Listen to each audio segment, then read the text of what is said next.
Ito. Mas nauna pa kayong kumain kaysa sa aming mga manok. Sila yung tatlo na tagabantay ng ating farm. Ito si Jigger. Saan si Dexter? Ito.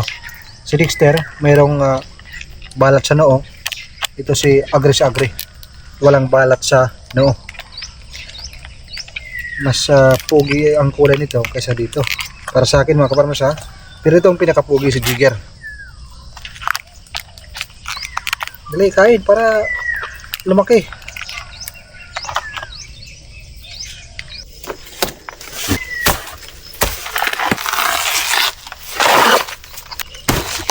Organic na pagkain.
Excited lagi sa kanilang semi-organic na katuka. Pagkatapos natin magpakain mga kaparmers, pupunta tayo doon sa maraming organic na gustong gusto ng ating mga alaga. Kukuha tayo dahil napakarami doon.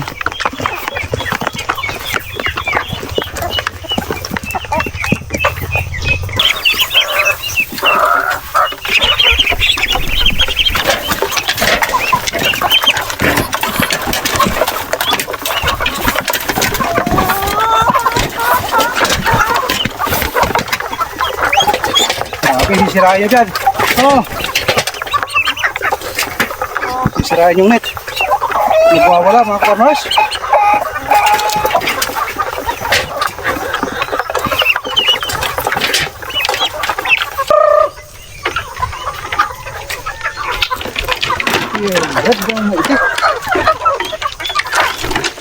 Duk.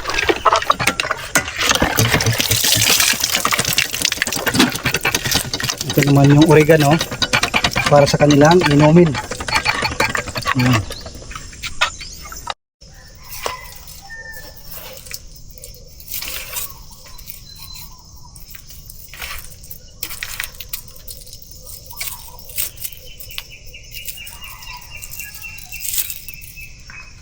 Ito yung mga saging ng mga pakol.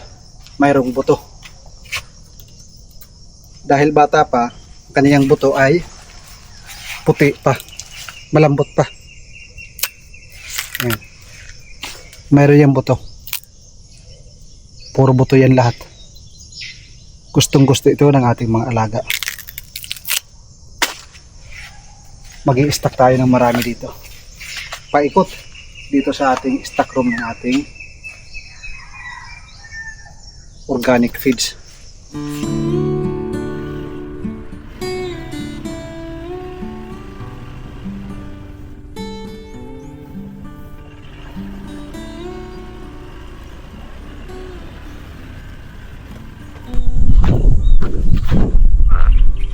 Dito lang yan sila, paikot-ikot.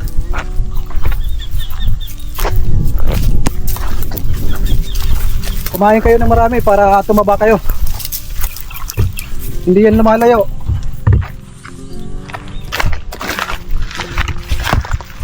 Yung baka na nandito is kung i-estimate natin ang 1 million ay kulang. Napakarami. Ano? Ang kagandahan kasi sa baka, matibay sa init. Hindi katulad ng kalabaw. Ito, napakabait.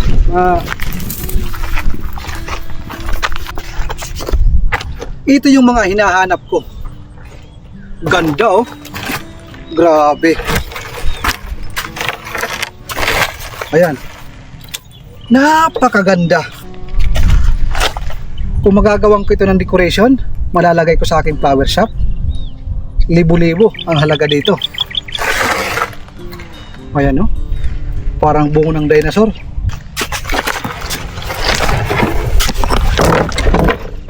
Maraming mga angle, may mga butas. Wow. Napakaganda nitong pang-decoration sa mga museum, sa mga bahay na malalaki. Napaka-elegante nito. Babalikan ko ito sa susunod na araw. Galing.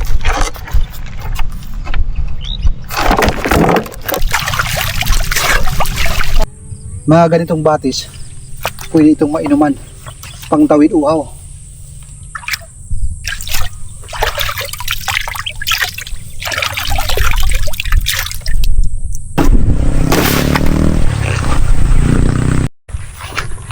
Tirik na yung araw, pero yung mga baka relax na relax. Yan ha. Nagplaplano na ako mga kaparmers na bumili ng baka para mailagay dito, pero ang gusto ko doon sa kabila ng ilog kasi mas malapit yun sa ating farm. Oh, relax na relax yung mga baka. Kung meron tayong 1 milyon, pwede isugal sa pag-aalaga ng baka. Dahil nga, ang pagkain nila ay hindi binibili. Pero ang pinaka-importante sa lahat, meron tayong pwedeng pagpastulan o pagtalian ng mga baka. Kasi yung 1 milyon, kung ilalagay natin sa bangko, kunti lang yung tubo niyan. Pero kung ininegosyo natin, mas malaki yung balik. Simula dun sa malaking kahoy na yun, paikot ho yan. Hanggang dun. Hanggang dun sa may tulay. Lahat baka yan. Kung i-estimate natin kahit 3 milyon, kulang pa. Kaya sa susunod, pag nagkaroon tayo ng pera na walang gamit, bibili tayo ng baka, yung babae, para dumami. Ito yung snack, pagkain na organic ng ating mga alaga.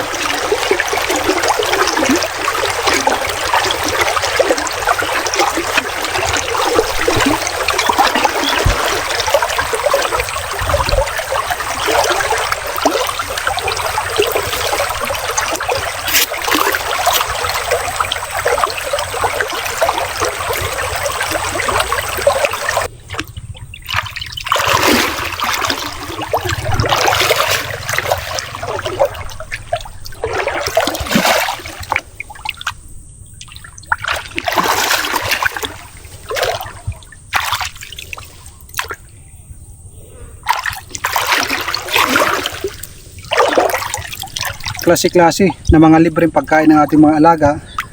Kahit ito, pwede ito sa ating mga Peking duck at maging sa ating Muscovy duck.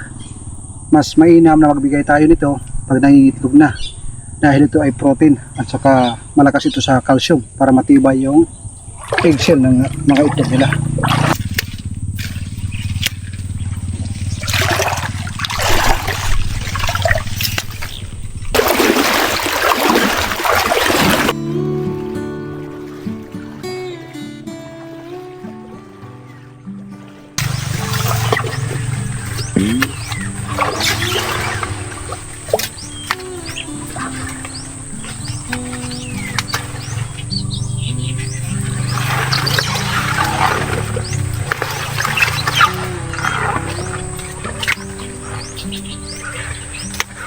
ang lulusog.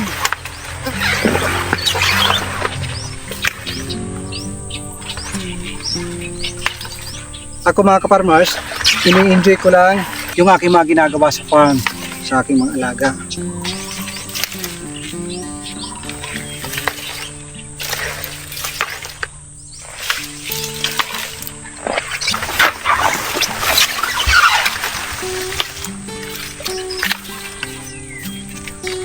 Mamaya makikita nyo gaano sila katakaw kumain ng ganito.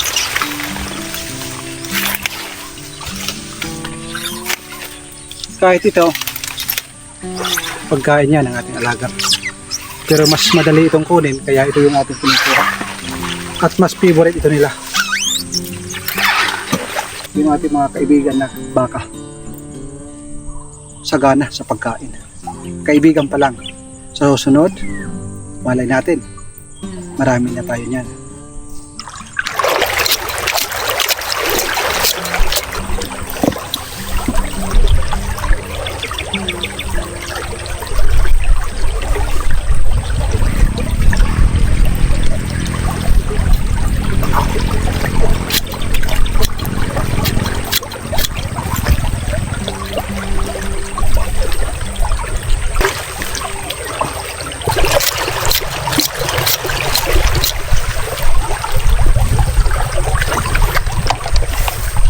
Ito ang pagkain ng ating mga alaga. Ganda.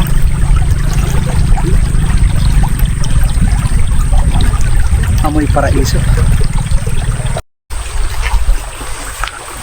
Naisip ko lang mga kaparmers, sino kaya yung kaparmers natin dyan na mayaman, sobra-sobra sa pera, yung hindi ginagamit. Bili kayo ng baka, napakarami dito. Ako ang mag-aalaga. Pwede yun. Dami oh.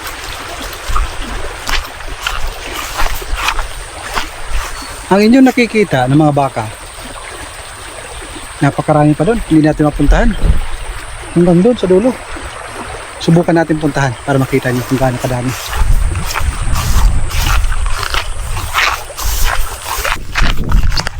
Mamasyal tayo dito sa pastulan ng baka.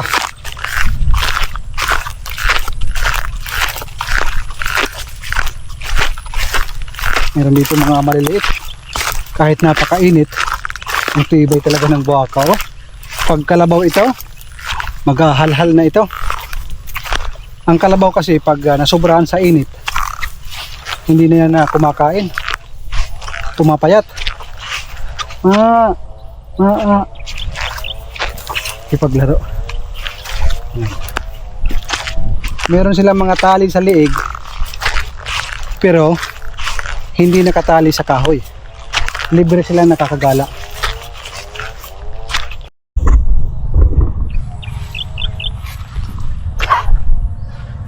Mayroong ubo mga kaparmers. Hoy, bakit may ubo?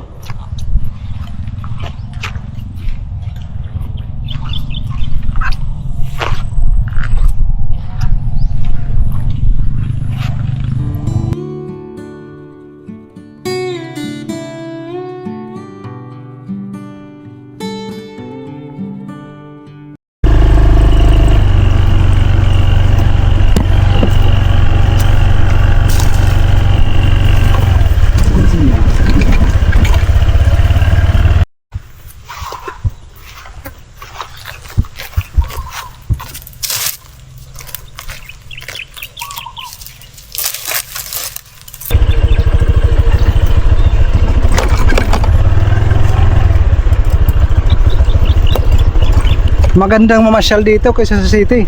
Sa city magastos.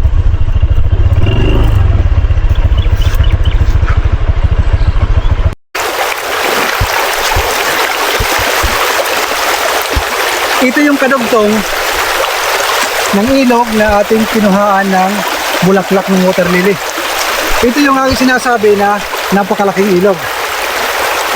Dito sa gilid, mayroong mga umiigib dito. Ganda.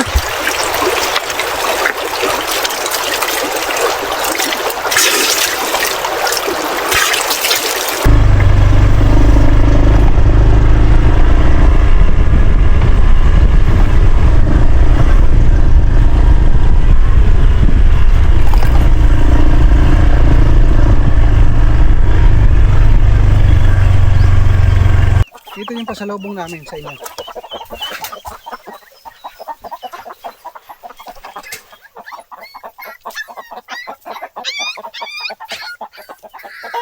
Tatakot sila sa aso, maliit.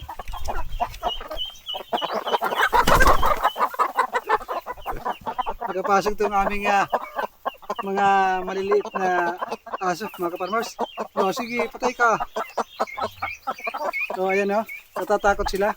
Dapat nandito yan sila o.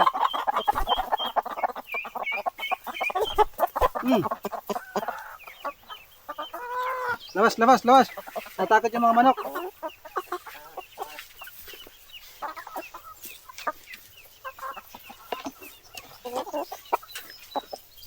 Karayo. Nakakapanghina lang mga kaparmers na sana yung ating bibigyan ng organic katulad nito ay yung ating mga Peking duck din. Kaso yung natira 1, 2, 3, 4, 5, 6 6 yung natira, lahat namatay. Congratulations sa taong naglason. Sana masaya ka, wala akong problema. Congratulations. Nilason talaga yan dahil hindi makakapasok kahit na anong aso, pusa, dahil mayroon yan net at maliliit yung butas. Talagang binantayan kami na umalis para may ihagis dito yung lason. So ayan, wala na tayong tikinda. 6 na lang mga kaparmers. Iwan ko kung mamamatay yan or makakasurvive yan. Siguro ito, naubusan, hindi sila nakakain. Kaya yun ang nangyari. Sila yung mga natira. Yung mga manadamot, yung malakas kumain, sila yung napuruhan. Nandun sa sako, mga kaparmers. Mga pasaway itong mga aso na ito. Sana yung isa? Sana si Jigger? Jigger? Sana yung isa?